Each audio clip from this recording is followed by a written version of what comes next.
Við erum komin til Halldórs í Háberg í Hafnarfirði. Sæll Halldór og takk fyrir að fá okkur í heimsókn. Velkomin. Heyrðu, hérna, er þetta ekki fjölskyldufyrirtæki? Jú, þetta er fjölskyldufyrirtæki. Já. Og hverjir starfa hér innan ykkar? Við störfum nú hérna aðalega ég og sonur minn. Já. Og svo koma hinni bara þegar þarf á meiri aðstoð að halda. Já, einmitt. Og margir í vinnu? Við erum eitthvað 8-9 manns hérna núna. Já, en þó ekki fleiri miðað við það sem þið eru með í boði. Við erum með þetta allt mjög sjálfvirkt. Já. Allar vélar, við erum með nokkra pökkunarvélar og framleiðsluvélar. Ok, og þetta er nú ekki stórt húsnæði sem þið eru í, það kom mjög óvart þegar ég kom inn, miðað við vöruflokka og það sem þið eru með í boði og eru með í sölu, segi ég, að þá er verksmiðjan ekki stór. Þannig að það þarf kannski ekkit stærra. Við erum ekki gríðarlega stór, við erum ykkur 600-700 fermetrum. Já. En varan selst, þetta kemur inn á mánudögum, hún er farin út á föstudögum. Já, þannig að þetta er alltaf ný pökku vara sem við erum með þetta. Já, einmitt. Ok.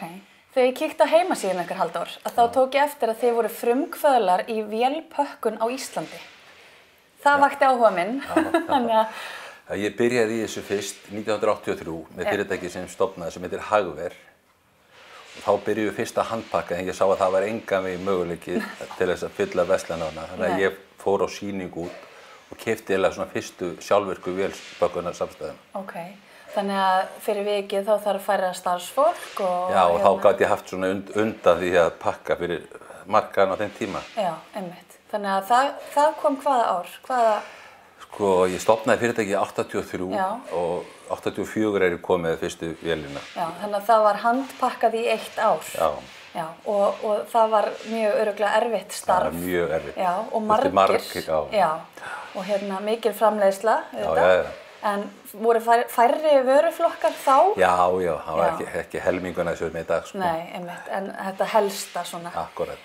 Halldór, þið voru fyrstir með hnetusmjör hérna á Íslandi og nú eru allir að borða hnetusmjör einhvern veginn í dag. Og möndlusmjör, það er eitthvað líka nýtt. Já, við byrjum þessu fyrir svona cirka 4 mánuðum síðan. Já. Keyptum vélar til að framleiða þetta og byrjaði smátt í byrjun en þetta er alltaf að aukast og alltaf að vera meira og meira vinsælt. Já, einmitt. Og kókosolían, hún er nú notuð líka bara, fólk er að gleypa bara með skeið og setja þetta í matinn sinn og svona. En þeir eru svona að prómótera nýja kókosolíu. Við erum komin með nýja kókosolíu sem er alveg bragð- og lyktarlaust sem hentar mjög vel í bakstur, í heiting, á húðina og má líka smyrja á brauð.